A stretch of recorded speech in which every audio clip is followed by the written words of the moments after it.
அனைவருக்கும் வணக்கம்.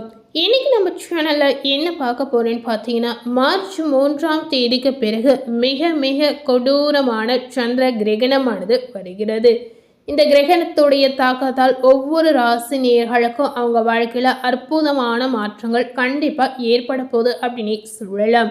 அந்த வகையில மகரம் ராசி நேயர்களுக்கு இந்த கிரகணத்துடைய தாக்கத்தால் ஏற்படக்கூடிய நன்மைகள் என்ன, ஏற்படக்கூடிய தீமைகள் என்ன அப்படிங்கிறத நாம தெரிந்து கொள்ளலாம். ஸோ மகர ராசி நேயர்கள் இந்த வீடியோவை ஸ்கிப் பண்ணாமல் முழுமையாக பார்த்து கண்டிப்பாக பயனடையலாம். அதற்கு முன்னாடி இந்த சந்திர கிரகணம் எப்படி நிகழுது, இந்த கிரகணம்னா என்ன அப்படின்ற தகவலை நம்ம பார்க்கலாம். இந்த சந்திர கிரகணம் பார்த்தீங்கன்னா இந்த வருடத்தில் வரக்கூடிய முதல் சந்திர கிரகணம் அப்படின்னு நம்ம சொல்லலாம். அதாவது மார்ச் 3ஆம் தேதி அன்று நிகழக்கூடிய சந்திர கிரகணம் அப்படின்னு நம்ம சொல்லலாம். கிரகணம் எப்படி நிகழுது அப்படின்னு பார்த்தீங்கன்னா, பூமி சூரியனுக்கும் சந்திரனுக்கும் நேர்கோட்டில் வரும் பொழுது பூமியினுடைய நிழல் சந்திரனை மறைப்பதால் இந்த கிரகணமானது ஏற்படுது அப்படின்னு சொல்லலாம். இந்த சந்திர கிரகணத்தின் போது இந்த கிரகணம் எப்படி தெரியும் அப்படின்னு பார்த்தீங்கன்னா, அடர் சிவப்பு நிறத்தில் காட்சியளிக்கும் அப்படின்னு சொல்லலாம். அதனால இதற்கு இரத்த நிலவு அப்படின்னு நம்ம பெயர் சுட்டலாம். முழு கிரகண நிலை எவ்வளோ நேரம் நீடிக்கும் அப்படின்னு பார்த்தீங்கன்னா, சுமார் 58 நிமிடங்கள் நீடிக்கும் அப்படின்னே சொல்லலாங்க. இது இந்தியா நேரப்படி பார்க்கும் பொழுது மாலை வேளையில நிகழக்கூடிய ஒரு சம்பவம் அப்படின்னு சொல்லலாம். இந்தியாவில் சந்திரன் உதிக்கும் போதே இந்த கிரகணம் ஆரம்பிக்கிறதுனால நாட்டில் பெரும்பாலான பகுதிகளில் கிரகணத்துடைய இறுதி நிலையை மட்டுமே பார்க்க முடியும் அப்படின்னு சொல்லப்படுது. இந்த கிரகணம் எந்த நேரத்தில் தோன்றி எந்த நேரத்தில் மறையும் அப்படின்னு பார்த்தீங்கன்னா, மாலை நேரத்தில், அதாவது மாலை 4:58 மணிக்கு கிரகணம் தொடங்கக்கூடிய நிழல் கிரகணம் முழு கிரகணமாக மாறும் அப்படின்னு சொல்லலாம். மாலை 5:32 மணிக்கு முழு கிரகணம் பார்த்தீங்கன்னா முடிவுக்கு வருவதாக சொல்லப்படுது. அதே போல இரவு பார்த்தீங்கன்னா 7:53 மணிக்கு கிரகணம் முழுவதும் முடிவுக்கு வருவதாக சொல்லப்படுது. இது இந்தியாவில் பெரும்பாலான பகுதிகளில் நம்ம நேரடியாகவே பார்க்கலாம். குறிப்பாக பார்த்தீங்கன்னா மாலை 5:10 முதல் 5:25 மணிக்குள் கிரகணத்துடைய உச்சகட்ட நிலையை நாம் தெளிவாக பார்க்கலாம். இந்த கிரகணத்தை சூரிய கிரகணத்தை பார்ப்பது போலவே சந்திர கிரகணத்தை நாம பார்க்கலாம். சந்திர கிரகணத்தை வெறு கண்களால் பார்க்கலாம் அப்படின்னு சொல்லப்படுது. இதனால நமக்கு எந்தவித பாதிப்பும் நிச்சயமா ஏற்படாது. ஸோ சந்திர கிரகணம் அப்படின்னா என்ன, இந்த கிரகணமானது எந்த நேரத்தில் தோன்றி எந்த நேரத்தில் மறையும் அப்படின்றத நம்ம தெரிந்திருப்போம். மேலும் இதனை தொடர்ந்து இந்த சந்திர கிரகணத்துடைய தாக்கத்தால் மகரம் ராசி நேயர்களுக்கு ஏற்படக்கூடிய அற்புதமான மாற்றங்கள் என்னென்ன அப்படிங்கிறத நாம பார்க்கலாம். மகர ராசி நேயர்கள் அப்படின்னு சொல்லும்போது இந்த ராசி நேயர்கள் மிகவும் நன்றாக பேசி பழகக்கூடிய ஒரு அற்புதமான நேயர் அப்படின்னு சொல்லலாம். அதே போல பொது காரியங்களில் விருப்பம் உள்ள ஒரு நேயர் அப்படின்னு கூட உங்களை சொல்லலாம். பொதுவாகவே மகர ராசி நேயர்கள் அதீத திறமைசாலியாக எந்தவித காரியத்தையும் செயல்படுத்தி சாமர்த்தியமாக முடிக்கக்கூடிய ஒரு அற்புதமான குணம் படைத்த நேராக இருப்பாங்க. உங்களுக்கு இந்த சந்திர கிரகணத்துடைய தாக்கத்தால் பார்க்கும் பொழுது இனிமையான உங்களுடைய பேச்சின் மூலம் பலரது உதவிகள் இந்த நேரத்தில் உங்களுக்கு நிச்சயமா கிடைக்கலாம். இந்த மார்ச் 3ஆம் தேதிக்கு பிறகு வரக்கூடிய நாட்கள் மகர ராசி நேயர்களுக்கு அறிவுத்திறன் நிச்சயமா அதிகரிக்கும். சுக்கிரனுடைய சஞ்சாரத்தால் செல்வங்கள் உங்களுக்கு சேரலாம். அரசு தொடர்பான பணிகளில் பார்க்கும் பொழுது சாதகமான போக்கு உங்களுக்கு தெரியலாம். உங்க வாழ்க்கையில இருக்கக்கூடிய எதிர்ப்புகள் அனைத்துமே இந்த காலகட்டத்தில் அகண்டு போகலாம். உங்களுடைய செயல்களுக்கு இருந்த தடை நிச்சயமா இந்த கிரகணத்துடைய தாக்கத்தால் நீங்கலாம். தொழில் வியாபாரம் செய்யக்கூடிய மகர ராசி நேயர்களுக்கு பார்த்தீங்கன்னா, உங்களுடைய தொழில் வியாபாரம் தொடர்பான காரியங்களில் சாதகமான பலன் உங்களுக்கு கிடைக்கலாம். பல வகை முன்னேற்றங்களும் உண்டாகலாம். பழைய பாக்கிகள் வசூலாகலாம். தேவையான பண உதவியும் உங்களுக்கு நிச்சயமா கிடைக்கலாம். உத்தியோகத்தில் இருக்கக்கூடிய மகர ராசி நேயர்களுக்கு பார்த்தீங்கன்னா, எதையும் சாதிக்கும் திறமை சாமர்த்தியமும் உங்களுக்கு உண்டாகலாம். உடல் ஆரோக்கியத்துல கவனம் தேவைங்க. தேவையற்ற இடமாற்றம் உண்டாகலாம். மற்றவர்களுக்காக பரிந்து பேசும்போது அவர்களுக்கு உதவிகள் செய்யும் போதும் கவனமாக இருப்பது ரொம்ப ரொம்ப அவசியம். அதே போல வாகனங்களில் செல்லும் போது கவனம் முக்கியம்.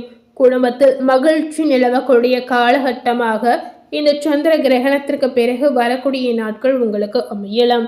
கணவன் மனைவிக்கிடையே நெருக்கங்கள் ஏற்படும். பெண்களுக்கு அறிவு திறமை நிச்சயமா அதிகரிக்கலாம். இனிமையான பேச்சின் மூலம் பெண்கள் பார்த்தீங்கன்னா எதிலும் சாதித்து காட்டக்கூடிய பொன்னான காலகட்டமாக மாறலாம். இதனால பெண்மணிகளுக்கு தகுந்த வெற்றிகளும் கிடைக்கலாம். தேவையான பண உதவியும் நீங்க எதிர்பார்க்கக்கூடிய காலகட்டமாக இந்த நாட்கள் உங்களுக்கு அமையலாம். கலைத்துறையில இருக்கக்கூடிய மகர ராசி நேயர்களுக்கு பார்த்தீங்கன்னா அதீத கவனத்துடன் செயல்படுவது உங்களுடைய பதவி உயர்வுக்கு வெற்றியை தேடித்தரும் அப்படின்னு சொல்லப்படுது. எதிர்பார்த்த வாய்ப்புகள் உங்களுக்கு வந்து சேரலாம். சிலருக்கு பார்த்தீங்கன்னா நெடுநாளைய ஆசைகள் நிறைவேறும். லட்சியங்கள் கைகூடி அமையலாம். மனதிற்கு நிகழ்ச்சியான சம்பவங்கள் நடக்கலாம். இந்த காலகட்டம் முழுவதுமே நீங்க நிதானமாக செயல்படக்கூடிய காலகட்டம் அப்படின்னே நம்ம சொல்லலாம். அரசியல் துறையில இருக்கக்கூடிய மகர ராசி நேயர்களுக்கு இந்த சந்திர கிரகணத்திற்கு பிறகு பார்க்கும் பொழுது உங்களுக்கு கவனம் ரொம்ப ரொம்ப முக்கியம். இந்த காலகட்டம் முழுவதுமே உங்களுக்கு லாபங்கள் உண்டாகலாம். கடின உழைப்பு உங்களுக்கு வெற்றியை தேடித்தரும்.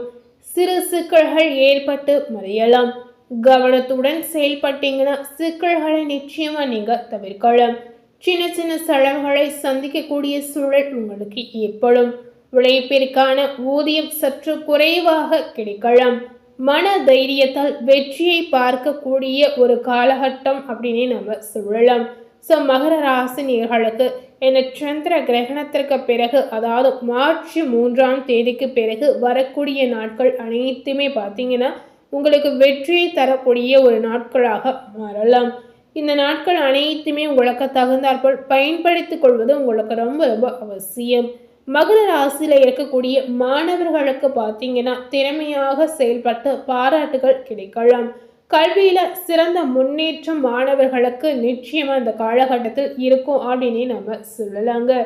ஸோ மகர ராசி நேயர்களுக்கு இந்த சந்திர கிரகணத்துடைய தாக்கத்தால் ஏற்படக்கூடிய அற்புதமான மாற்றங்கள் என்னென்ன அப்படிங்கிறத நம்ம பார்த்துருப்போம். மேலும் இதனை தொடர்ந்து முக்கியமாக நம்ம தெரிந்து கொள்ளக்கூடிய ஒரு விஷயம் என்னென்னு பார்த்தீங்கன்னா, சந்திர கிரகணம் நடக்கக்கூடிய இந்த நேரத்தில் நம்ம கடைபிடிக்கக்கூடிய சில முக்கியமான வழிமுறைகள் என்னென்ன அப்படிங்கிறத நம்ம கண்டிப்பாக தெரிந்து கொள்வது அவசியம். இந்த கிரகணம் நடக்கக்கூடிய நேரத்தில் நம்ம என்ன செய்யலாம் அப்படின்னு பார்த்தீங்கன்னா, கிரகணம் தொடங்குவதற்கு 2 மணி நேரத்திற்கு முன்னதாகவே நம்ம எந்தவித உணவையும் சாப்பிடவே கூடாதுங்க. குறிப்பாக கர்ப்பிணி பெண்களாக இருந்தீங்கன்னா இந்த கிரகணம் நடக்கக்கூடிய நேரத்தில் வீட்டை விட்டு வெளியவே வரக்கூடாதுங்க. கோவில்கள் அனைத்துமே இந்த கிரகணம் நடக்கக்கூடிய நேரத்தில் நடை சாத்தப்பட்டிருப்பது ரொம்ப ரொம்ப முக்கியம். அதே போல் உணவுகள் ஏற்கனவே தயார் பண்ணி வைத்திருந்தீங்கன்னா கண்டிப்பாக நீங்கள் செய்து வைத்திருக்கக்கூடிய உணவுகளில் தர்ப்பை புள்ளினை போட்டு வைப்பது அவசியம். கிரகணத்தின் போது நவ கிரக துதியை நீங்கள் படிக்க செய்யலாம். அது போலவே சந்திர கிரகணத்துக்கான துதி ஏதாவது உங்களுக்கு தெரிந்தாலும் நீங்கள் படிக்க செய்யலாம். கிரகணம் முழுதும் முடிந்ததும் குளித்துவிட்டு ஆலய தரிசனத்தை நீங்கள் மேற்கொள்ளலாம். ஆலய தரிசனம் செய்துவிட்டு தீபம் ஏற்றி வழிபட்டு வந்தீங்கன்னா கடன் தொழிலில் இருந்து விடுபடக்கூடிய வாய்ப்புகள் உங்களுக்கு உண்டாகலாம். கிரகணம் முடிந்ததும் பார்த்தீங்கன்னா பித்ருகளுக்கு தர்ப்பணம் செய்வது ரொம்ப ரொம்ப முக்கியம். ஆலய தரிசனம் மேற்கொண்ட பிறகு நீங்கள் உணவுகளை சாப்பிடலாம். இந்த சந்திர கிரகண காலகட்டத்தில் வீட்டில் இருந்தபடியே இறைவனை துதித்து இறை பாடல்களை நீங்கள் படித்து வந்தீங்கன்னா கண்டிப்பாக இதன் மூலம் உங்களுக்கு ஒரு பாசிட்டிவான பலன் கிடைக்குங்க. இந்த மாதிரி நீங்கள் செய்து வரும்பொழுதே உங்களுக்கு எந்தவித தோஷமும் ஏற்படாது. கிரகணம் முடிந்ததும் ஆலய வழிபாடு செய்வது இதற்கு மிகுந்த சிறப்புகளை அள்ளி கொடுக்கும் அப்படின்னு சொல்லலாம்.